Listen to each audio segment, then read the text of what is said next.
Baik, Assalamualaikum warahmatullahi wabarakatuh. Saya Muhammad Ibnu Sina dari kelompok 3. Di sini saya akan melakukan peer review terhadap metode iteratif dan incremental development yang dipresentasikan oleh kelompok 4 dengan studi kasusnya yaitu Traveloka. Jadi dari review ini ada 4 bagian yaitu review, kritik, what if, dan juga mengapa metode dari kelompok saya itu lebih baik dan superior. Jadi pertama untuk bagian reviewnya, jadi berdasarkan video dan laporan, kelompok 4 itu membahas metode iteratif dan incremental development dalam pengembangan software. Nah, metode ini penggabungan dari dua konsep yaitu incremental development dan iterative development. Jadi incremental development itu pengembangan software yang dilakukan secara bertahap yaitu dari menambahkan fitur yang sedikit demi sedikit, yang mana artinya itu sistem ini tidak dibuatnya itu eh, secara lengkap dari awal. Jadi dikembangkan sedikit demi sedikit bertahap yaitu bertahap dari yang kecil hingga menjadi sistem yang utuh.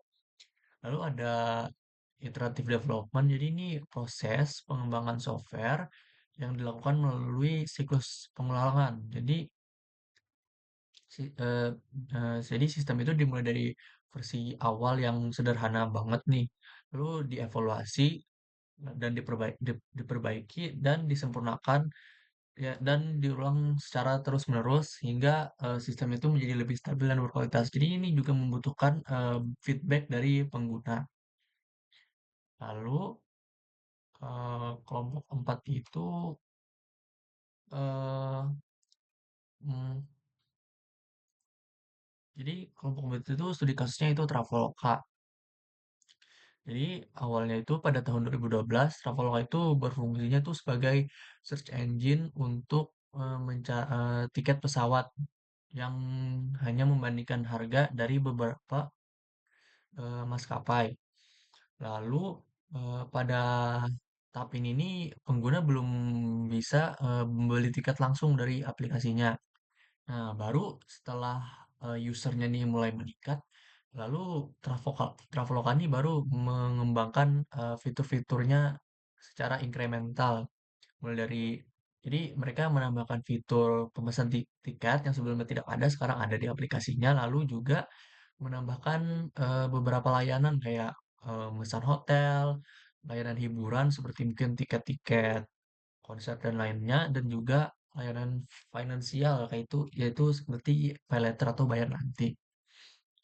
Nah, jadi selain nambahin fitur ini juga Traveloka ini juga melakukan iteration terhadap fitur yang sudah lama. Jadi mereka meningkatkan fitur-fitur mereka gitulah, seperti meningkatkan keamanan sistem, meningkatkan kecepatan waktu nyari tiket, dan juga eh, perbaikan UI ya, supaya UI-nya lebih menarik.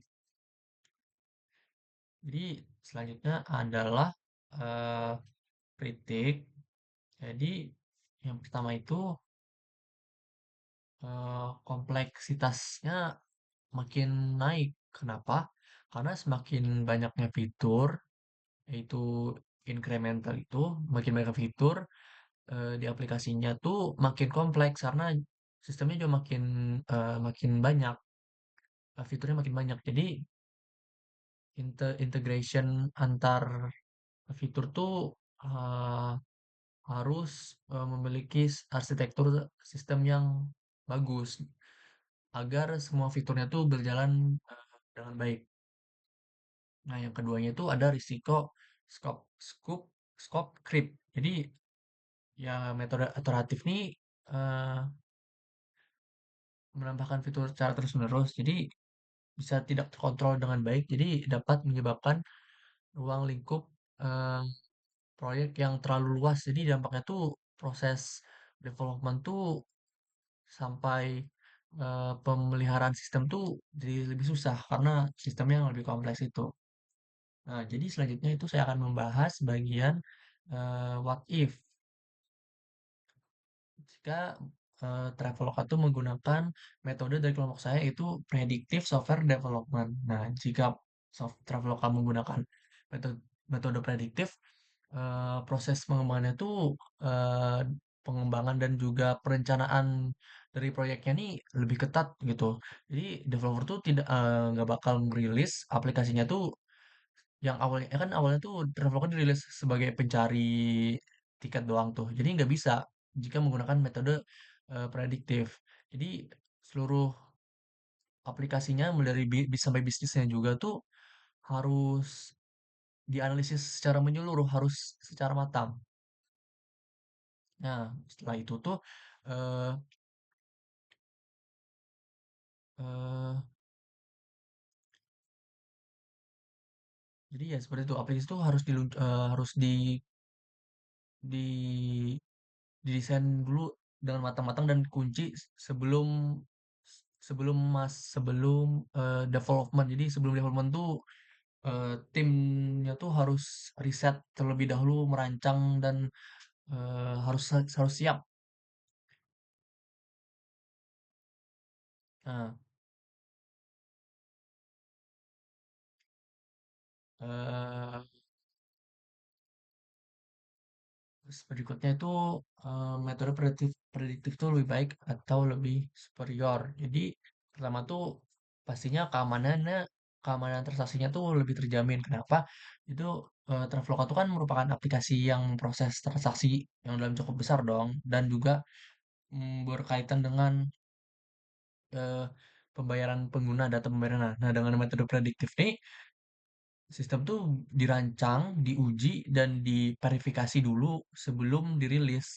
Jadi itu tuh bisa memastikan bahwa sistem tuh udah stabil dan aman sebelum dirilis. Jadi user tuh dapat resiko kerugian pengguna tuh lebih sedikit.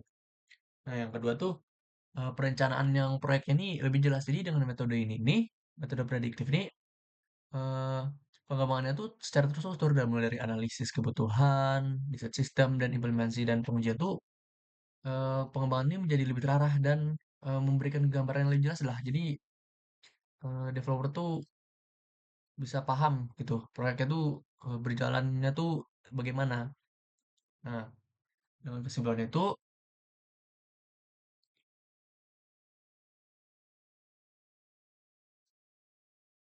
metode iteratif dan incremental development ini mungkin aplikasi seperti Traveloka berkembang secara bertahap dengan menambah fitur baru dan memperbaiki fitur lama. Namun, metode ini juga memiliki risiko seperti meningkatnya kompleksitas sistem dan kemungkinan scope creep tadi. Jadi, sekian dari peer review saya. Wassalamualaikum warahmatullahi wabarakatuh. Terima kasih.